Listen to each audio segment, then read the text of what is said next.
कहानी की शुरुआत होती है जब शिवा और सती शादी के बाद अपनी नई जिंदगी शुरू कर रहे हैं।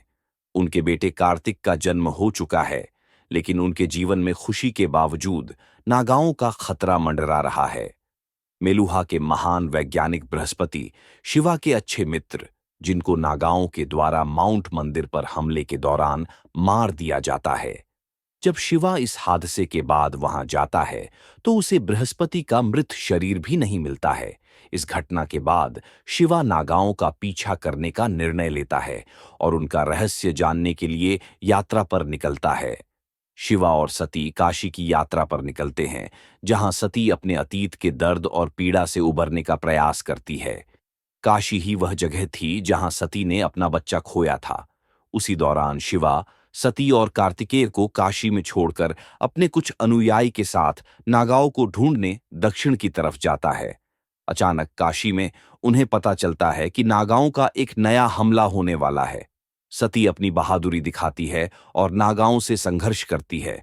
उस लड़ाई के समय जो नागा योद्धा सती से लड़ती है, उसका चेहरे का कपड़ा खुल जाता है और उसे देखकर सती चौंक जाती है। उस नागा योद्धा का चेहरा हूबहू सती से मिलता था, बस सती के गोरे रंग के बजाय उसका रंग काला और चार हाथ थे। सती लड़ाई रोककर उससे पूछती है कि तुम कौन हो।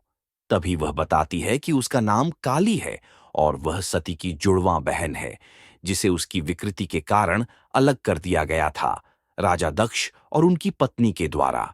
सती यह जानकर बहुत विचलित होती है, क्योंकि आज तक उसके माता पिता ने उससे यह बात छुपाई। सती को यह भी पता चलता है कि नागाओं के नेता गणेश वास्तव में सती के पहले पति का पुत्र है और शिवा का सौतेला पुत्र है। गणेश वही है जो शिवा पर हमले कर रहा था, और सती को यह भी पता चलता है कि उसका बच्चा पेट में ही नहीं मरा था, बल्कि उसने जन्म लिया था। परंतु उसकी अजीब शक्ल और बेढंग शरीर होने के कारण राजा दक्ष ने उसे नागा करार किया और सती के होश में आने से पहले ही उन्होंने गणेश को नागाओं के शहर भिजवा दिया। सती को यह जानकर बहुत दुख होता है और दक्ष के प्रति उसका गुस्सा बढ़ते जाता है, पर वो अपने परिवार के मिलने से बेहद खुश होती है और शिवा को यह सब बताने के लिए बहुत उत्साहित रहती है। वही शिवा और उनके अनुयायी स्वद्वीप राज्य की ओर बढ़ते हैं, जहां उन्हें नागाओं के रहस्यों का और भी गहरा ज्ञान होता है। स्वद्वीप में उन्हें कई नए मित्र और सहयोगी मिलते हैं, जो उनके संघर्ष में उनका साथ देते हैं। शिवा को धीरे धीरे पता चलता है कि नागा कोई विकृत और दुष्ट प्राणी नहीं है, बल्कि वे लोग हैं जो विष से प्रभावित होकर विकृति का शिकार हो गए हैं। शिवा को यह भी समझ में आता है कि नागाओं के पीछे का असली षड्यंत्र कुछ और है। शिवा और उनके साथी पंचवटी की यात्रा पर निकलते हैं, जो नागाओं का मुख्य ठिकाना है। पंचवटी में शिवा को नागाओं के असली उद्देश्य और उनकी पीड़ा का पता चलता है। पंचवटी में शिवा और उनके साथियों का नागाओं से भयंकर संघर्ष होता है और उसे पता चलता है कि बृहस्पति को किसी और ने नहीं, बल्कि नगाओं के सरदार ने ही जान से मारा है। इसी के साथ शिवा वापस काशी लौट जाता है। काशी पहुंचते ही सती शिवा को बताती है कि नागाओं के नेता गणेश और काली उसके अपने परिवार के लोग हैं।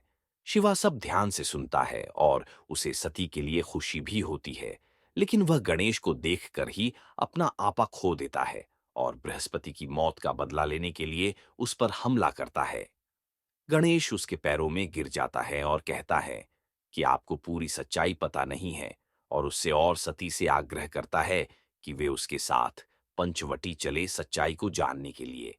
जब शिवा और सती पंचवटी पहुंचते हैं, तो गणेश उन्हें एक विद्यालय के अंदर ले जाता है और वहां एक कक्षा में शिवा एक शिक्षक की आवाज सुनता है, और आवाज का पीछा करते करते जब वह उस कक्षा में पहुंचता है और शिक्षक का चेहरा देखता है, तो चौंक जाता है। वह शिक्षक और कोई नहीं बल्कि बृहस्पति था। इस बुक के अंत से हमें ये पता चलता है कि चंद्रवंशी और नागा दोनों ही दुश्मन नहीं हैं, तो दुश्मन आखिर हैं कौन? इस ट्रिलॉजी की आखिरी book the auth of Vayuputras के साथ हम ये राज खोलेंगे, तो अगली वीडियो देखना ना भूलें।